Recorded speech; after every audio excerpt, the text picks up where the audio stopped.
Hello, and in this lecture we'll be continuing a variety of views about social distributions.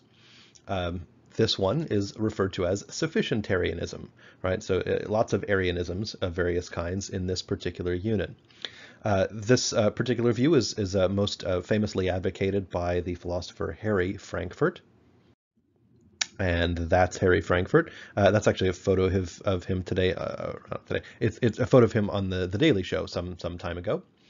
He is currently an emeritus professor of philosophy at Princeton, and he's had a number of other good academic posts through his career. And he's really contributed a lot of famous and really good argumentation to philosophy. For example, if you are very familiar with views or debates about free will and determinism, there's a whole family of examples that people refer to as quote Frankfurt-style cases, and that's from Harry Frankfurt. He was one who came up with some of those, and they're I think sort of an indispensable addition. Right? If you're not talking about Frankfurt-style cases at some point when you're talking about free will and determinism, I think you're missing something. He wrote a sort of a short book. It's really an essay, sort of a journal-length essay, but it gets published in a little sort of stocking stuffer-sized, book that can be had for a couple of bucks. It's called On Bullshit, and it's a really excellent book. I have made it required reading in my critical thinking courses for some number of years. And if you're really curious about, you can pick up a copy of this just about anywhere, and it's for very cheap. It's a good read. It's not a like I said, it's a pretty short, tiny little book. But in any case, that's Professor Frankfurt, and he's going to be telling us about why. So he's going to be giving us another reason, right, in addition to the prioritarian view that we talked about the last time, why equality itself isn't valuable, but why really it's something else. Even though sometimes it might look like you're advocating for equality. And so the way he starts off the piece, I think, shows his sort of characteristic style and wit when discussing philosophy here. He starts off with this, the first man says, "Hey, how are your children?" And then the second one says, "Compared to what?" Right? Now, of course, immediately you see something very important here. If somebody actually responded this way in a casual social situation, the first person would be very much taken aback. He said, "What do you mean compared to what? How does it matter? How your children are doing compared to something else? Like I'm asking in some absolute sense, how are they doing? Are they doing well? Are they doing badly? Right? That seems to be what's really important." And so again, this is going to illustrate what will be Frankfurt's central point. That is the central point of what we can call Sufficientarianism. That what matters is not relative well-being, right? That is, it doesn't really matter so much how we compare to others, but what matters is absolute well-being, right? How well we're actually doing on some objective measure. And so I think to start off, I think it should be made very clear, right? The prioritarian, for example, doesn't have to say that equality is bad, or something like that. It's just they're going to say we can account for why you can make a decision that would make something more equal, but without necessarily having to say it's better because it's more equal. And Frankfurt here is not saying here that equality is bad or something like this. Okay, so in his own words he puts it this way, but I want to make this very, very clear because it can be very easy to sort of misunderstand. So he puts it this. He says economic equality is not as such of particular moral importance. With respect to the distribution of economic assets, what is important from the point of view of morality is not that everyone should have the same, but that everyone should have enough. If everyone had enough, it would be of no moral consequence whether some had more than others. I shall refer to this alternative to egalitarianism, everyone to have enough, as the doctrine of sufficiency. Right? So he calls it the doctrine of sufficiency. You could call it sufficientarianism, which is what we'll end up mostly using. So again, this is a controversial claim, right? This notion that if everyone had enough, it would be of no moral consequence whether some had more than others. I think that's a very interesting question. It's certainly a question that he's going to explore here and present some cases that are going to try and advance this particular view that he has. So that is one thing that he's saying about equality. He's going to say that equality is not in and of itself of particular importance, right, in a social distribution. Here's what he's not saying about equality. He's not saying equality is bad or something like that, or that it isn't in some sense good. So he puts it this way, and I apologize for the longish quote, but here it is. He says, the fact that economic inequality is not in its own right a morally compelling social ideal is in no way, of course, a reason for regarding it as undesirable. My claim that equality in itself lacks moral importance does not entail that equality is to be avoided.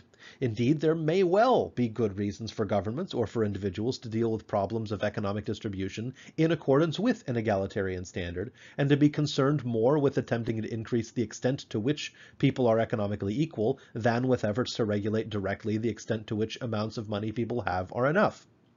Even if equality is not as such morally important, a commitment to an egalitarian social policy may be indispensable to promoting the enjoyment of significant goods besides equality or to avoiding their impairment. Moreover, it might turn out that the most feasible approach to the achievement of sufficiency would be the pursuit of equality, right? Again, so he's not bad-mouthing equality here. He's not saying it's bad. He's not saying it's worthless. But he is going to make an argument that considered by itself, it's not the thing that matters the most. It's not necessarily a thing to be focused on. And so his first argument for why equality itself doesn't matter as much and why sufficiency matters more is the argument from Alienation, right? He thinks that a focus on equality is alienating. Here's what he means by that.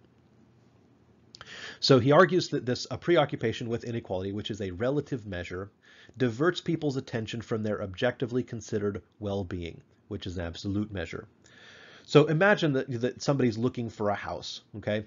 And they have lots of different options available to them, some of which cost more, some of which cost less, some of which are bigger, some of which are smaller, some of which have this feature, some of which have that feature, whatever. So imagine, again, they've got a lot of choices.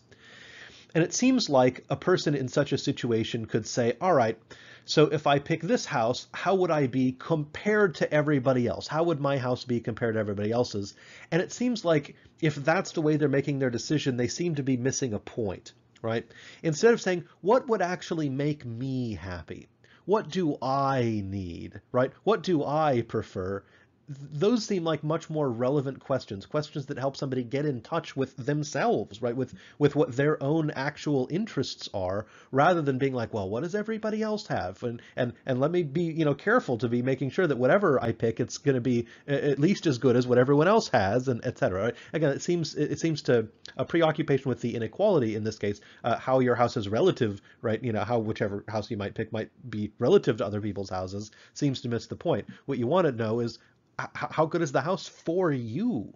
Okay, and so you should be using an absolute measure rather than a relative measure here, right? And so that's the sense in which he says that a concern for equality can be alienating. That is, it can make people focus on things that aren't relevant to, in fact, their own well-being, right? Instead, just looking at some comparative measure. And so the second thing that Frankfurt wants to bring up is this notion of what kind of value something is. And this is going to we're going to bring in some basic philosophical vocabulary here. Generally, when people talk about things that are valuable or things that, that have a value, they could mean that something is either extrinsic, sometimes this is called instrumentally valuable, okay? Or else it could be intrinsically valuable, right? The difference between those two is in their definitions. Something that's extrinsically valuable is valuable for the sake of something else, right? So it is valuable, but it's valuable because of what you can get, right? Or because of what it leads to, not just because of what it is. Something that's intrinsically valuable is valuable for just what it is. It's valuable in itself, okay? It's not valuable for some other purpose, right? It's not, so again, this is often misunderstood. Sometimes students, say on exams, for example, might say the difference between an extrinsic and an intrinsic value is that an intrinsic value benefits you and an extrinsic value benefits somebody else, right? And that's not right. That would be internal and external, okay? Those are different words for a reason. They mean different things. If we meant external, we would have said external. We didn't, okay? So, an extrinsic value is something that is valuable for the sake of something else, and something that is intrinsically valuable is valuable in itself. Some examples may help, right? So let's start with an example of something that's extrinsically or instrumentally valuable. And the king of all extrinsic values, money, okay? So think of like, if you happen to have some currency, sitting around somewhere, maybe there's a quarter in the sofa or, a dollar in your pocket or whatever. Think to yourself, okay, yes, this is valuable. That means I'm never going to get rid of it. I'm going to cherish it and hold on to it and keep it forever. Is that the case? Of course not, right? Money is absolutely valueless if you keep it, right? It has no value in and of itself, right? None at all. This is the mistake that misers make, right? They take all their money and they like bury it in a mayo jar in the backyard or something like that just to make sure they still have it, right? Well, what does it ever matter if you never get rid of it, if you never spend it on anything? Again, money is only valuable as a medium of exchange. It's only valuable for what it can get you. It's not valuable in and of itself. Okay, so money is extrinsically, or otherwise sometimes other people say instrumentally valuable. These are synonyms. Okay, so another a fairly clear case of intrinsic value might be something like pleasure, right?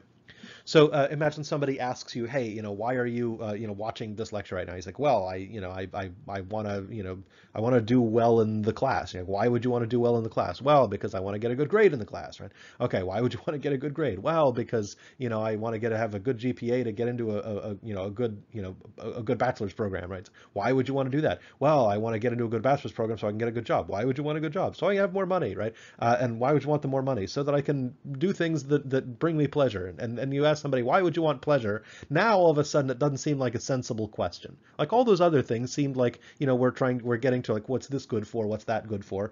Pointing out various kinds of extrinsic values. But now somebody say like, why would you want pleasure? All of a sudden, I think the person would be sort of dumbfounded. What do you mean, why would I want pleasure? Have you tried it, right? It seems to be one of those things that tends to be good in and of itself, right? It's good just because of what it is, right? There's not, say, oh, well, I want pleasure because of something else. You just think, no, pleasure is, it's just good, right? So that's one fairly clear example. Of course, there are absolutely many other examples of extrinsic values, many other examples of intrinsic values, but I also want to point out that it's not just one way or the other, right? Sometimes there are aspects of things that are both intrinsically and extrinsically good. Okay, so this is not necessarily a mutually exclusive dichotomy here. So for example, there are knowledge to some extent is extrinsically valuable, right? That is, if you know something, then you can use that knowledge to gain yourself some other good. Okay, if you know how to fix your car, that can be valuable to you, right? It can save you money, or it can, it can make you money, or it can, save you time, or it can, bring pleasure even, right? If you just like, working on old cars or something, right? So again, knowledge is one of those things that it does have some extrinsic value. But of course, knowledge also has intrinsic value. All things being equal. I mean, so I think, present this challenge to somebody. Say, okay, if you, sort of knew something, right? Take some knowledge that you have, right? Some real idea that you think is correct or something like that. Would you like to be without it, even if you never use it? Isn't it better to know it than to not know it, right? And I think most people would say, well, yeah, even if nobody ever pays me for this, I would rather be knowledgeable than ignorant. Just plain and simple. Right? So knowledge has a kind of value even in and of itself, right? There are aspects of knowledge that are both intrinsically valuable and extrinsically valuable. So again, this is not necessarily mutually exclusive, but it is an important distinction to make. So as you might have anticipated, the point of this is that Frankfurt is going to argue that equality's value is extrinsic, right? There's nothing in and of itself that's valuable about equality, which is many egalitarians argue that in fact that there absolutely is something intrinsically valuable about equality. So this is going to be a main area of clash between the egalitarian and Frankfurt here. And so Frankfurt says, look, it may well be that the case that more equality may make for better social cohesion, perhaps a more participatory politics, right? It may come with lots of benefits, right? He's not disputing that. What he points out is that these are outcomes of equality that do not demonstrate that equality is important in itself. Okay, he thinks that there's rather something else that's important in itself, and that is sufficiency. And so in order to argue that the sufficiency view is better than the equality view, right, he gives us what's called an argument about thresholds, right? So we'll call this the threshold argument. So a threshold is sort of a given point where you get closer and closer and closer, and then then you're either over it or you're not, right? So that's a threshold. It's kind of an absolute sort of brink here. And so this is again a quote from Frankfurt. He says, "Let us say that the size of the population is 10, that a person needs at least 5 units of the resource in question to live, whether it be like food or medicine or something like that, and that 40 units are available." So he's asking us again to imagine a hypothetical social distribution given these kinds of constraints. He says, if any members of this population are to survive, some must have more than others. An equal distribution, which gives each person 4 units, leads to the worst possible outcome, namely that everyone dies. Surely in this case, it would be morally grotesque to insist upon equality, right? So the threshold case presents an interesting kind of case where the equal distribution is actually worse than useless, right? So it's sort of the worst overall outcome. And so it seems like, again, the fact of it. So imagine you're in this society, right? There's 10 people, you have, 40 units of whatever, you need 5 to survive. Okay, everyone needs 5. So you say, okay, let's be fair, everybody. Let's just split it up equally. Everybody takes 4. We're all going to die, but at least we all have the same, right? I mean, again, it seems like the appeal to equality adds no value in a case of this kind. Maybe it might add value in some other situations, but that would be something of a mystery. Why should it add no value in this circumstance, but actually add value in some other circumstance? So this is Frankfurt's argument for why equality itself doesn't really add anything, isn't valuable on its own, right? It might be valuable if it also brings about other good things, but just equality all by itself isn't going to be what's important. And so he extends this argument, right? So and extends it to address some other views, and we'll see what other views he might address in this way. And so he's shown through that example that it's not always true that where some don't have enough, nobody should have more than anyone else, right? That's a very standard egalitarian principle. And he continues, he says, but now suppose that there are available in this example not just 40 units of the vital resource, but 41. Then maximizing the incidence of sufficiency by providing enough for each of 8 people leaves 1 unit unallocated. What should be done with this extra unit? Well, this is a pretty interesting question, right? Again, so if there's 41 total units of a thing and you need 5 to survive, again, it seems like the best outcome is that you give at least 5 to 8 people because that's the largest number that can be supported by that amount of the resource. Okay, you want as many people to survive as possible. You want as many people to have what they need as possible. Okay, so that's 8 of them, and if you have this 1 left over, what do you do with it? Does it make sense to give it to somebody who is going to die anyway, right? Who's going to die whether they have the 1 or they don't? Or does it make sense to give it to one of the ones that does already have enough so that at least they can get the benefit of having this extra, right? That's another very interesting outcome here. So Frankfurt says that this new example demonstrates that it's not always true that where some have less than enough, nobody should have more than enough. All right, so it's a very interesting kind of an example to think through. And in fact, he then uses the threshold argument to address something like the prioritarian view, which you'll recall we talked about last time. He says, it is indeed reasonable to assign a higher priority to improving the conditions of those who are in need than to improving the conditions of those who are not in need, right? That's, remember, the priority view. But giving additional resources to people who have less than enough of those resources and who are accordingly in need may not actually improve the condition of these people at all. Those below a utility threshold are not necessarily benefited by additional resources that move them closer to the threshold. What is crucial for them is to attain the threshold. Okay, and so he gives a number of more concrete examples of this. He says, again, imagine you've got this 41 units among 10 people, and that maybe the resource in question is food. He says, is it better to starve to death more slowly than more quickly? Maybe not, right? So the priority view, remember, says, okay, look, if you have absolutely nothing, then taking that 1 extra unit and giving it to somebody who has absolutely nothing will do them more good, right, than giving it to somebody who already has enough. And in the case of a very stark threshold like this one that Frankfurt points out, yeah, maybe that's not true. And so maybe it casts doubt on the priority view, at least in situations that contain thresholds.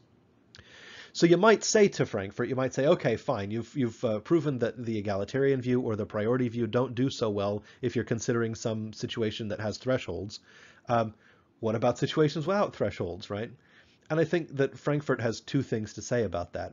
One, he could say, well, why should the sufficiency view work only in cases with thresholds and not in other cases, right? What is there about, the thresholds that make it somehow a separate special case? Why would it be weird if it only worked with thresholds and didn't without, right?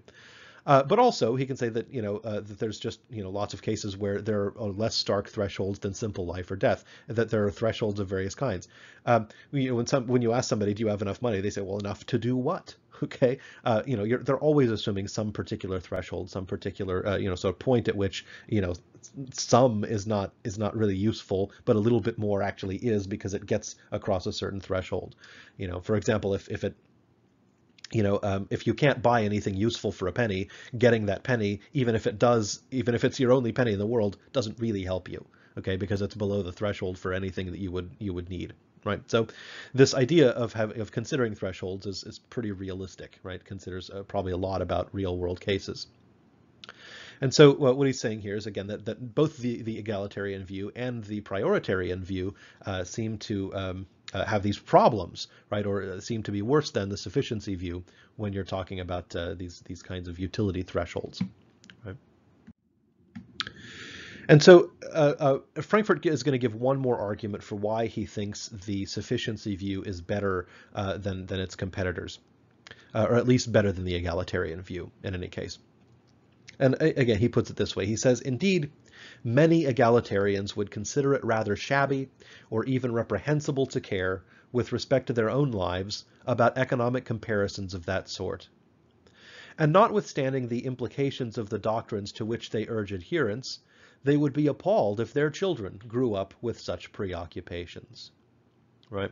So this comes on the heels of the article. If you go back to the article and find this bit, this is right after he quotes a fellow by the name of Ronald Dworkin, who's written a lot of really excellent stuff about social distributions, about economic justice, distributive justice, etc., and who is a fairly committed egalitarian, right, or advances some good arguments for it. And so what Dworkin complains about is he says, look, all of there's some small number of people, right, in America. It's not the majority of the American population, but a sizable enough a piece of it that would be really happy, right, if their work were able to get them a greater share. It could be that they could be greater participants in society, right, and that the fact that we have so much inequality is bad, right, certainly for these folks. And what Frankfurt says is that he says, look, you can bemoan this sort of lack of equality, but really what's going on is not that we're facing an unequal situation, it's that we're facing a situation in which not everybody has enough. Right? If everybody had enough, you wouldn't see these kinds of complaints, right? The complaint just wouldn't seem warranted. And so again, let's do a little bit of a thought experiment, right? So imagine that, all of, society, everybody had, more than enough money to do whatever they wanted. I mean, maybe it's impossible to imagine such a society. Maybe it isn't. But just imagine you've got an entire society of, even if the society does have some who are very poor at it, imagine you're only talking about those who have, say, people. Let's call them, let's say millionaires, for example, right? If millionaires are complaining about the number of billionaires that there are, does this seem like a warranted complaint? Okay, just initially, right? You might sort of say, well, that comes off as pretty tone deaf, doesn't it? It comes off as not being particularly compelling, right? But of course, a difference between a millionaire and a billionaire is stark. It's unequal. Okay, and so this is what Frankfurt is getting at. It's like, why shouldn't a millionaire have a complaint about how many billionaires there were? And the fact that they don't means that maybe we're not really complaining about the inequality itself. Maybe that's not really the worst part of what we think is wrong with many current societies. it's not the inequality, it's that it's the poverty. Okay, it's that people don't have enough, right? And so we've seen a number of folks talk about the relationship between equality and other concepts. If you'll recall, Nozick talked about the idea that inequality was not necessarily the same as injustice. I think Frankfurt wants to say that that inequality is not the same thing as insufficiency, or not the same thing as poverty, right? And that this is a useful distinction to keep in mind.